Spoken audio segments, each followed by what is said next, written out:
ایک اور بات آپ کی نظر کر رہا ہوں، قرآن مجید فرقان حمید گواہ ہے اور قیامت تک یہ قرآن گواہ رہے گا۔ حضرت مریم سلام اللہ علیہا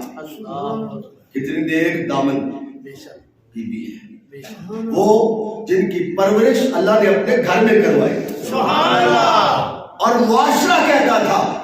مریم سلام اللہ علیہ جیسی عورت پاکیزہ باطینت کوئی نہیں ہے، آپ بڑی پاکیزہ ہیں، آپ بہت طہارت والے، لیکن جب حضرت عیسیٰ علیہ السلام کی ولادت ہوئی وہی لوگ پلٹ گئے، کہنے لگے مریم یہ بچہ کہاں سے لے آئی، تم نے تو شادی نہیں کی، بغیر خامد کا بچہ، یہ کیا ہوا؟ طرح طرح کی تہمتیں، طرح طرح کی باتیں ان لوگوں نے کی، لیکن قربان جائیں جس کی پاکی و طہارت کا اعلان خود خدا کرے، جس کی پاکی و طہارت کی حفاظت میرا رب خود کرے۔ اب حضرت مریم سلام اللہ علیہا کو بیٹا بغیر باپ کے کس نے دیا تھا؟ اللہ نے دیا، تو حفاظت بھی کرنے والا اللہ ہی ہے۔ حضرت مریم کی حفاظت، عزت کی حفاظت، عیسیٰ حضرت عیسیٰ کی حفاظت کرنے والا کون ہے؟ اللہ۔ جب لوگوں نے بات کی اللہ نے القاء کیا حضرت مریم سلام اللہ علیہا کے سینے پر، مریم گھبرانا نہیں، بغیر باپ کے بیٹا دینے والا میں ہوں، پریشان نہیں ہونا، اور تیری حفاظت کی عزت کی حفاظت کرنے والا بھی میں ہوں، گھبرانا نہیں، کیونکہ میرا رب فرماتا ہے کہ میں وَلِلَّهُ مَوْلَاكُمْ، اللہ ہی تمہارا مولا ہے، اللہ ہی تمہارا مولا ہے، وہی مددگار ہے، وہی مدد کرتا ہے۔ اللہ نے القاء کیا، اے مریم گھبرانے کی بات نہیں، یہ کہہ دے جو زیادہ بک بک کر رہے ہیں نا، ان کو کہہ دے کہ جھولے میں جو بچہ پڑا ہے اس سے خود ہی پوچھ لو، اس سے پوچھ لو، اس سے قربان جائے 3 دن کا بچہ، چند دن کا بچہ، کہنے لگے اے مریم کیا خیال ہے، تو ٹھیک تو ہے، یہ چند دن کا بچہ کیا بتائے گا؟ کہا بس میں نے کہا نا تمہیں اس سے پوچھ لو۔ اور جب وہ پنگوڑے کے نیڑے ہوئے، اللہ اکبر، جھولے کے نیڑے گئے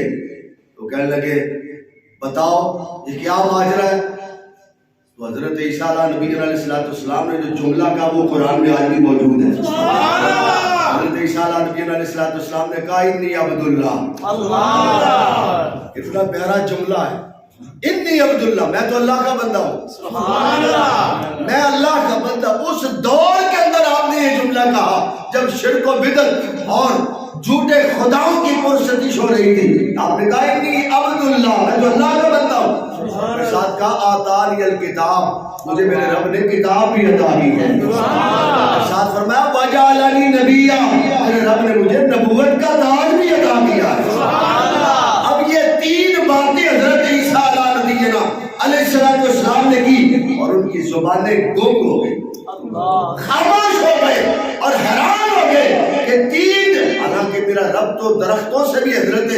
مریم سلام اللہ علیہا کی پاکی کا اعلان کروا سکتا تھا، شجر و حجر سے بھی کروا سکتا تھا، پر میرے رب نے بتا دیا میں کسی بات کا محتاج نہیں، اللہ علی کل شیء قدیر کی شان رکھتا ہوں، میرے پاس ساری طاقتیں موجود ہیں۔ اللہ اکبر، 3 دن کا پنگوڑے میں بولنے والا بچہ، اور پھر اللہ کی وحدانیت کا بھی اعلان ہو گیا، انی عبد اللہ۔ یہ بھی بتا دیا میرے رب نے مجھے کتاب بھی عطا کی ہے، یہ بھی بتا دیا مجھے نبی بھی بنایا۔ اب یہاں ایک جملہ آپ کی نظر، ایک نقطہ بیان کر رہا ہوں۔ جو لوگ یہ کہتے ہیں اور ان کا کتابوں میں لکھا عقیدہ ان کا کہ ہمارے نبی کو 40 سال بعد عبادت ملی، نبوت ملی ہے، 40 سال بعد حضرت محمد صلی اللہ علیہ وسلم کو نبوت ملی۔ میں نے کہا خبردار، عقل کرو، قرآن پڑھو نا سارا، اپنی مرضی کا نہ پڑھو، قرآن صحیح پڑھو، سارا بیان بھی صحیح کرو، پڑھو بھی صحیح، بیان بھی صحیح کرو، عمل بھی صحیح کرو۔ قرآن کہتا ہے چند دن کا بچہ، حضرت عیسیٰ علیہ السلام بول کے کہہ رہے ہیں میرا نام میں عبداللہ ہوں، اللہ کا بندہ ہوں، مجھے رب نے کتاب عطا کی ہے، مجھے نبوت کا تاج بھی عطا کیا ہے۔ میں نے کہا حضرت عیسیٰ علیہ السلام کو تو پنگوڑے میں نبوت کا اعلان کرنے کی اجازت ہو، اور پنگوڑے میں ہو تو وہ کہیں میں نبی ہوں، اور جو نبیوں کا نبی ہے، جو نبیوں کا نبی ہے، اور میرے آقا کریم صلی اللہ علیہ وسلم کی حدیث پاک ہے، حضور خود ارشاد فرماتے کہ حضرت آدم علیہ السلام پانی مٹی کے درمیان سے گزر رہے تھے، اللہ نے مجھے اس وقت بھی نبوت کا تاج عطا فرمایا، اور میں صرف نبی نہیں تھا بلکہ اس وقت بھی امام الانبیاء کا تاج میرے رب نے مجھے عطا فرمایا۔